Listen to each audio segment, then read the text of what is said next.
This is a work of fiction. Any names or characters, businesses or places, events or incidents are fictitious. Any resemblance to actual persons, living or dead, or actual events is purely coincidental. Meet ManPig, aka Ike Hansa, a half-man, half-pig guinea pig, caught up in a supernatural phenomenon in a pyramid in Egypt. As a young college kid, Ike was doing a semester abroad, and after the pyramid phenomenon, he and a guinea pig now share one physical entity.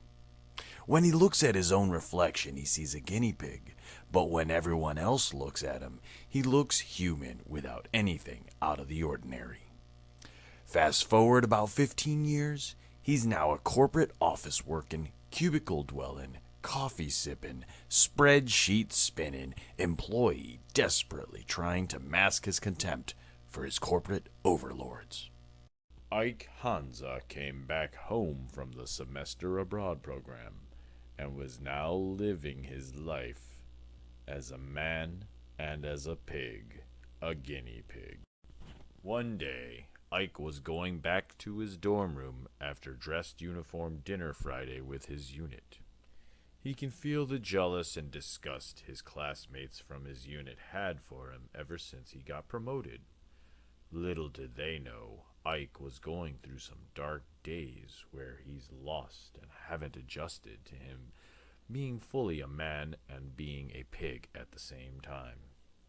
Later that month, he resigned and left the program altogether. You would think his classmates would rejoice, since he left and put the hate aside, but you'd be wrong. Now they consider Ike a traitor, and they all think he wasted his talents. Look at Hansa. His rank is probably going to his head. Lucky bastard. Some guys have all the luck. Not long after Ike left the program, he was going to all types of parties and trying all sorts of things. Some of these things were enlightening, others were just stupid and insane. Ike didn't really fit into the party scene at the school, but at least he's free to wear whatever he wants. There was no one popping out of nowhere telling him his medals and are not properly spaced from the seams of his breast pocket, or that his shoes are not shined properly. Though he was still searching for his identity, what is his I amness, so to speak? Yo, dog, get that kid out of here. We don't want his kind here. Ike was now around 26. He was working at his first corporate job.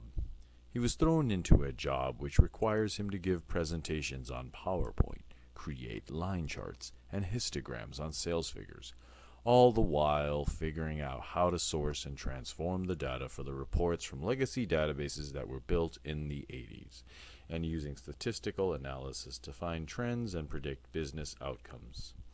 Training was always on the job, and if you didn't catch on after about 3 months, you'd get washed out by probation or sometimes fired without notice.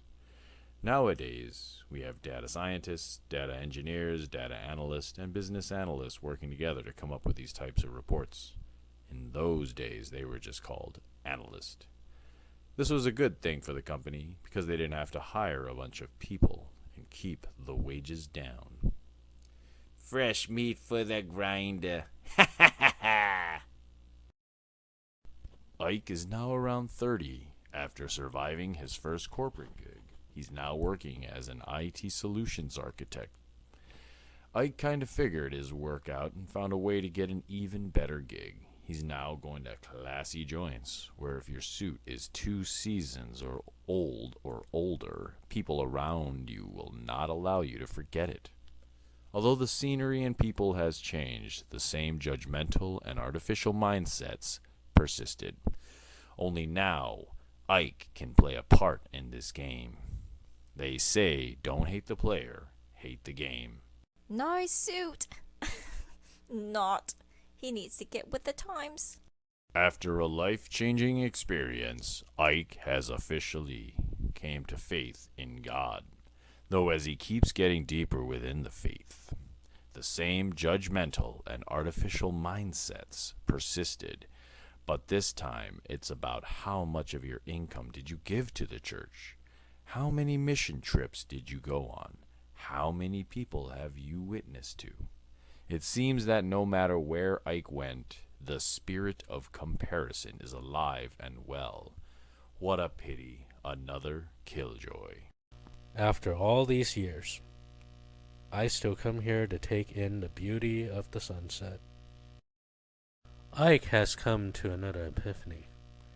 Now more mature, or rather set in his ways, give or take. He's not as susceptible to the spirit of the world. The spirit, that is the constant one-upmanship and comparative collective nature of the people at large. To sum it all up, Ike believes Philippians 4:8 from the Bible provides the best way to break free from all of this. Philippians 4:8.